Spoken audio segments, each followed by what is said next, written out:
Bonjour mes amis, j'espère que vous avez passé une excellente semaine, conscient des nombreuses bénédictions que le Seigneur vous réserve.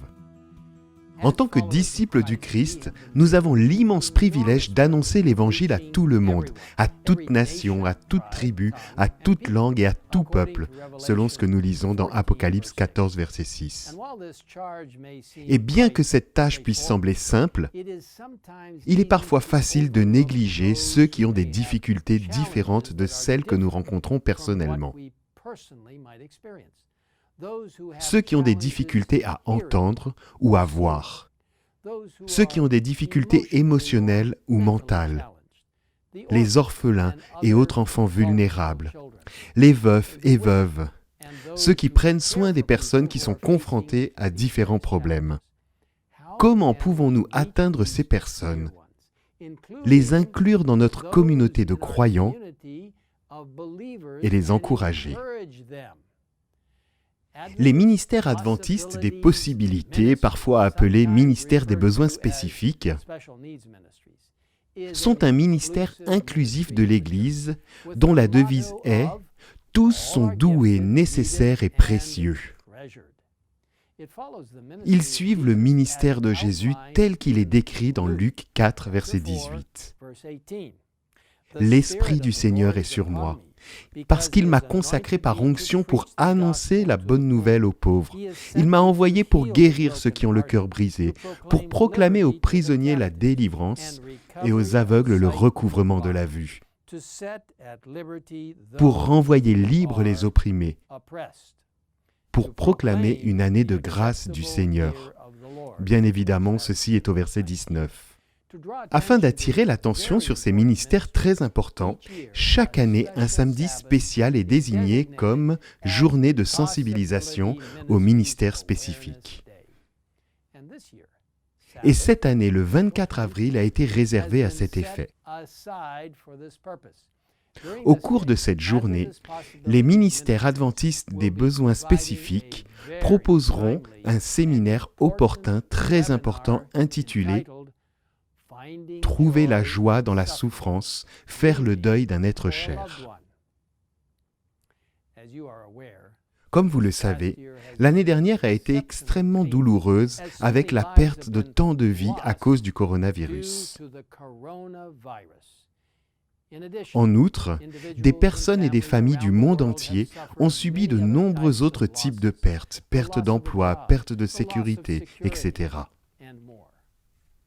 Bien qu'un séminaire en ligne n'effacera pas la douleur, nous pouvons apprendre à y faire face ensemble et à trouver ce qui nous apportera un espoir durable et peut-être une forme unique de joie. Je vous invite à participer à ce séminaire gratuit, au cours duquel des spécialistes et des personnes ayant subi une perte directe partageront la manière dont elles ont appris à faire face à l'avenir sans un être cher. Pour plus d'informations sur les horaires de diffusion et pour assister au séminaire, je vous encourage à consulter le site possibilityministries.org, comme vous pouvez le lire sur l'écran.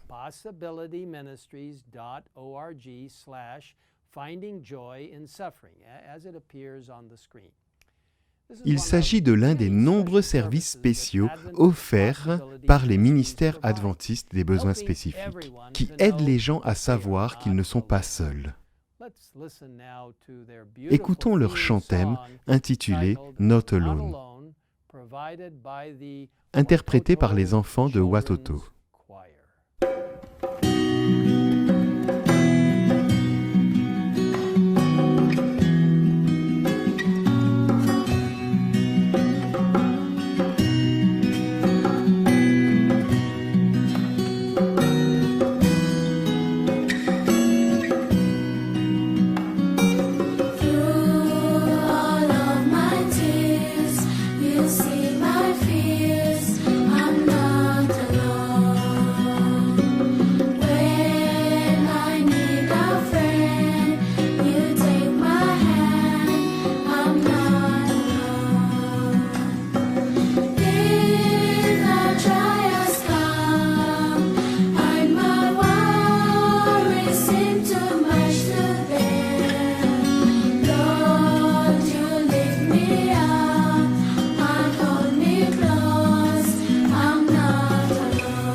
N'oubliez pas que vous n'êtes pas seul. Prions ensemble. Père Céleste, merci d'avoir promis d'être avec nous jusqu'à la fin des temps. Cette belle promesse dans Matthieu 28 nous dit que tu seras avec nous jusqu'à la fin du monde. Et Seigneur, aide-nous à savoir que dans notre voyage quotidien, nous ne sommes pas seuls.